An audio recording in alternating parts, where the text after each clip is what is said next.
Welcome to the start of a very exciting vlog. I thought it would be super fun to do a Brandon Sanderson centered vlog. There's a lot of Brandon Sanderson content that I am hoping to read over the course of the year, and I'm not really sure how I want this vlog to go or how I want that journey to go in terms of how I document it. But let me tell you some of the options for how this vlog is going to go, and then we'll see what happens and what decisions I make. So what I'm currently reading is Trust of the Emerald Sea. This is the first of 4 special releases that he's doing this year. I did back the Kickstarter, so I will be getting hard copies, ebooks, audiobooks of the 4 books that are coming out. It is beautiful. I love the cover. It's like a leather bound. This is printed right on the hardback. There's some illustrations integrated throughout here. Really gorgeous end pages. Anyway, so I'm halfway through this one, and I think it'd be fun to document me reading these special releases. They are coming out traditionally published on a delayed, I think a few month delayed time schedule from when he's releasing it for Kickstarter backers. So if you're curious about these releases, I wanted to at least have something talking about my thoughts on these releases.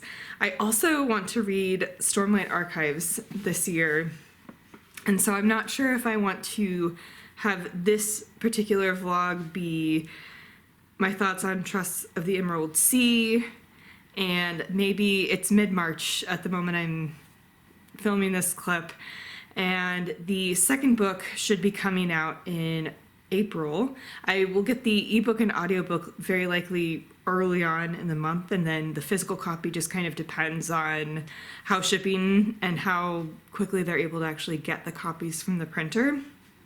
So that one's a little bit more dicey in terms of timing of when I will actually get it, but I'm not sure if I want to have both of those in this vlog and that be the vlog, or if I want to just focus on Trust and also put my thoughts on the Stormlight Archives in this one, or maybe both of the first 2 releases of his for his special projects, and then also include Stormlight.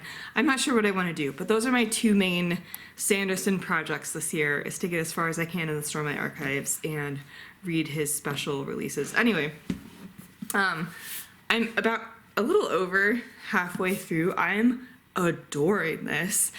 So definitely gives me hope for the rest of the releases. I had no idea what I was getting into.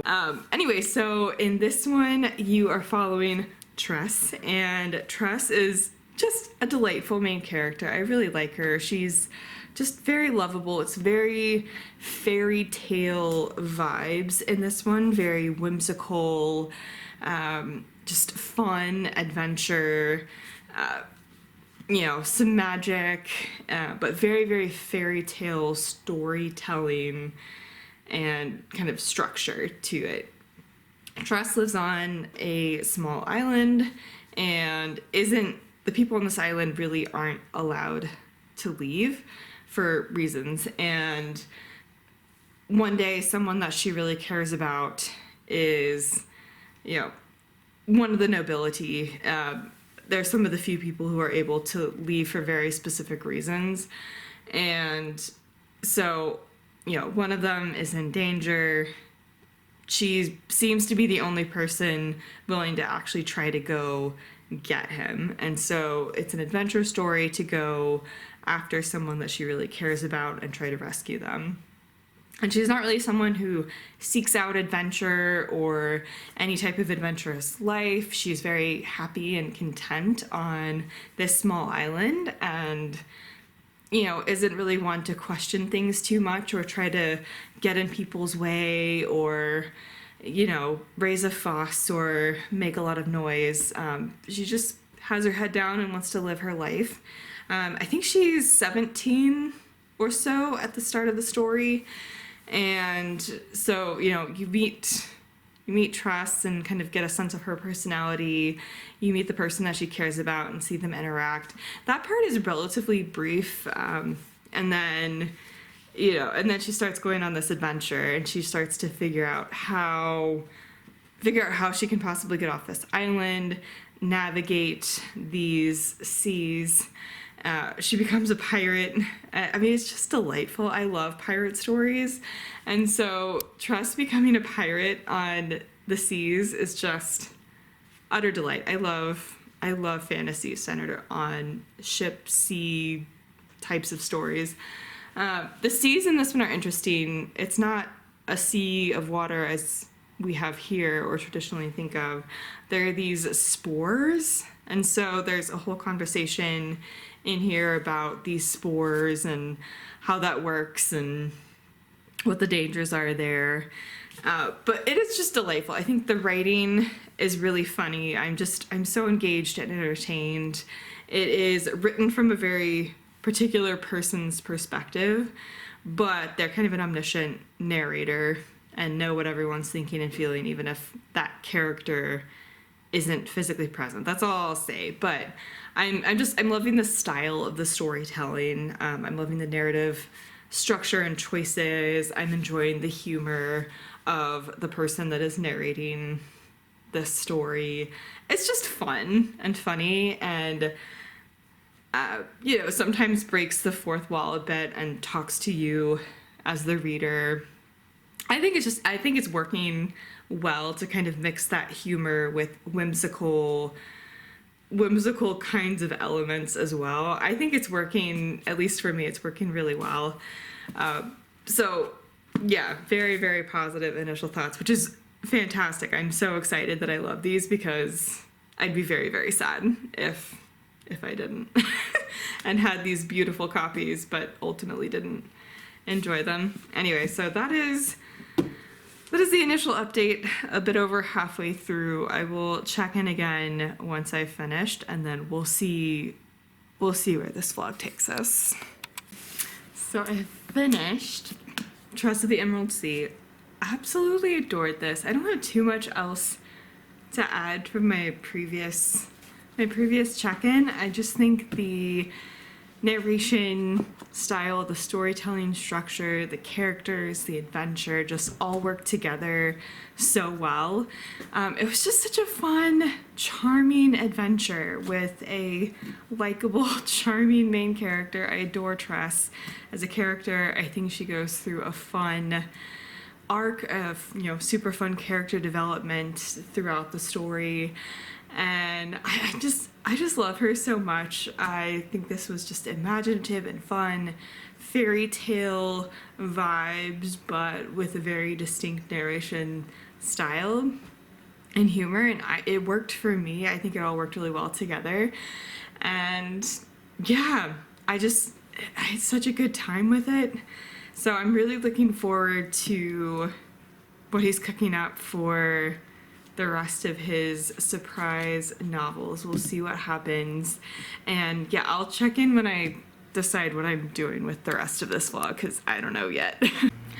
So it's now September, and in my defense, the second secret project actually took a while to get to me. I actually got the second and third secret project pretty closely together because the second one was pretty delayed in shipping for me. So I just got both of them in July. And so, there's been a little bit of delay in this vlog, but that's okay. I think I'm just going to pair two of the secret projects together in two different vlogs. So I look forward to doing the third and fourth one in a different vlog in the future. But we're here to talk about the second one. So this is the Frugal Wizard's Handbook for Surviving Medieval England. And it is a beautifully crafted book. I love the leather-bound editions. There's so much fun art integrated throughout this, and not only the art that's relevant to the story, but there's also a completely unrelated side story that is, let me see if the light will focus, that's drawn onto the side of the pages here on occasion. So throughout the entire book, there are a series of pages that follow a completely different storyline. That was actually super, super fun. So that part I really appreciated. And it's hard not to compare this with Tress, right? It's just hard not to compare and kind of rank the different secret projects and I definitely enjoyed Trust more than this one, but that doesn't mean I didn't enjoy this one. I think the humor landed less well for me. I think the connection to the characters wasn't quite what it was in Trust for me. I felt a little bit less engaged. So that is a little unfortunate, but I still did have a good time with this one. So this one follows our main character who wakes up and needs to kind of figure out what's going on. So he's in an alternate dimension Earth, essentially, like an alternate Earth. And you can purchase different dimensions that are similar to our Earth, but have different things that are slightly changed about them. Anyway, and so he has awoken in this other Earth that is kind of reminiscent of medieval England. And so he's trying to figure out where and when he is, why he's there, what purpose he had going there, and what he needs to do. And it was just fun. It was entertaining. Again, I really enjoyed the art that's throughout here, and the artist was Steve Argyle. And yeah, I love the art integrated throughout here, and I also, again, love those little side drawings on the pages that just kind of told another random side story that was just really, really cute. So definitely was fun to read the physical copy while listening to the audiobooks. I really enjoy Michael Kramer and Kate Redding's narration. So Michael Kramer narrated the main part of the story, and then Kate Redding narrated. There are interspersed throughout here, there are bits of information from the handbook that's referenced in the title. So there's parts of the handbook that kind of describe what the company is that you can purchase these dimensions from, what to expect, what it's like to travel through dimensions, and just kind of answering some questions and giving some guidance about going to your own dimension. And so that was fun to have integrated. So like it definitely had some things that I was really into and were just fun and entertaining, but there just was something missing from it for me that was in Trust, just like a little special something that was in Trust that wasn't quite in here.